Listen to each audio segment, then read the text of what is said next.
उत्तर भारतात थंडीची प्रचंड लाट जी आहे ती आपल्याला पाहायला मिळते आणि अयोध्या शहरामध्ये आपण पाहतोय की सकाळचे 9 वाजून गेलेले आहेत तरी सुद्धा धुकं जे आहे ते मात्र मोठ्या प्रमाणावरती शहरामध्ये पसरलेलं आपल्याला पाहायला मिळतंय। आपण पाहतोय की अयोध्येतल्या या मुख्य मार्गावरती ज्याकडे राम मंदिराकडे येणारा हा जो रस्ता आहे तो रस्ता पूर्णमध्ये धुक्यामध्ये हरवून गेलेला आहे। दुसऱ्या बाजूला जर आपण पाहिलं तर सकाळ सकाळ हे सगळे भक्त जे आहेत जे रामाच्या दर्शनासाठी येतात आपण पाहतोय की प्रत्येकाच्या डोक्यावरती टोपी पाहायला मिळते कारण थंडी जी आहे ते मोठ्या प्रमाणावरती आहे। आपण पाहतोय की रस्ता जो आहे तो दिसत नाही, एवढ्या प्रकारची थंडी आणि धुकं जे आहे ते आपल्याला या ठिकाणी पाहायला मिळतंय।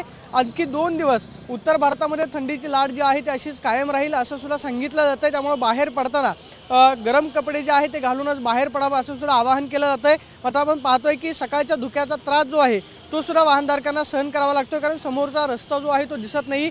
या रस्त्यांवरती धावपळ आणि रेलचेल जे आहे ते सुद्धा वाढलेली आहे। आपण पाहतोय की सध्या राम मंदिराच्या मुख्य मार्गावरती काम सुद्धा सुरू असलेलं आपल्याला पाहायला मिळतं। मात्र धुक्यामध्येच हे काम सुरू आहे कारण 22 जानेवारीला राम मंदिराचं लोकार्पण होते, त्याच्यासाठीची सगळी तयारी या ठिकाणी सुरू असलेली पाहायला मिळते। मात्र धुक्यामध्ये सुद्धा हे काम जे आहे ते सुद्धा आपल्याला प्रगतीपथावरती पाहायला मिळतं। दुसऱ्या बाजूला आपण पाहतोय की मुख्य मार्गावरती वाहनं जी आहेत लांबपर्यंत नजर टाकली तर वाहनं आपल्याला पाहायला मिळत नाहीत।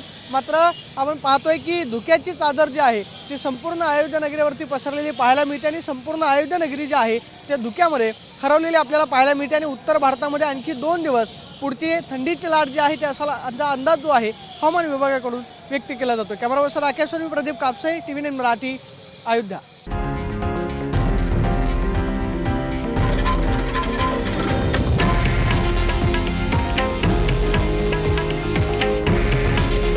हे आहे देशातील नंबर 1 न्यूज नेटवर्क आणि आपण पाहत आहात TV9 मराठी।